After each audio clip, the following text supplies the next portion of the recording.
Hi, welcome to christadelphianvideo.org. Thoughts on the Bible readings: 2 Samuel 20, 21, Jeremiah 24, Romans 12, for August 3rd, and the 20th chapter of 2 Samuel. We have further trouble for David from yet another rebellious Benjamite, Sheba the son of Bichri. David assembles the mighty men under Amasa to deal with the matter. Amasa is treacherously slain by Joab, who was displeased with his displacement by the new captain. Temporary disquiet at Joab's brutal betrayal is soon overcome, and Sheba pursued. Much bloodshedding is averted by a wise woman who arranged Sheba's assassination. This unnamed woman arranged for the rebel's head to be thrown from the wall to Joab, who in response calls off the siege. Chapter 21 records the outbreak of a deadly famine that Yahweh had brought upon the land because of Saul's wrongful slaying of the Gibeonites. Saul's acts had yet once again been occasioned by his misplaced zeal and wrongful perception. David is told by Almighty God to recompense the Gibeonites, and carried out the charge. The remaining Gibeonites would not accept any recompense by way of sacrifice. Those Gibeonites required David to hand over 7 of Saul's sons, i.e. offspring, to the Gibeonites, who hung them on trees, indicating that they were cursed by God.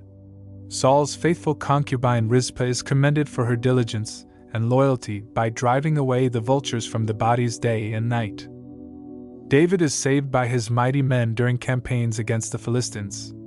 4 of Goliath's sons were slain by David's warriors. When the weary warrior that David had become was himself struck down and believed to have been slain by Ishbi-benob Abishai, David's nephew, saved and sustained him.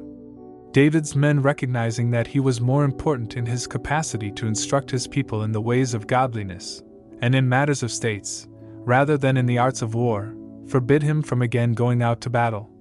That the light of Israel not be extinguished. Jeremiah's 24th chapter explains the parable about the good figs and the bad figs. It was again about perceptions. Those in Jerusalem saw themselves as the preserved, i.e. good figs, and those who had been carried away to Babylon as the punished, or bad figs. The reverse was, in fact, the reality. Judah's preservation relied on the restoration of the good figs and on the return of those exiles now in Babylon to Judah, their homeland. Chapters 1 to 8 of Romans developed the gospel of God, 9 to 11 explained the gospel and Israel. Now from chapter 12 through to 16 we are shown how to live the gospel in our daily life. Chapter 12 begins the practical advice with the acknowledgement that daily service and living a sacrificial life is both rational and reasonable. In verse 2 to 8, Christ's servants must understand how to contribute to ecclesial life in humility and with eagerness and zeal, participating for the building up of a glorious bride. Each of us is exhorted to know our role in God's ecclesial house and to exercise it.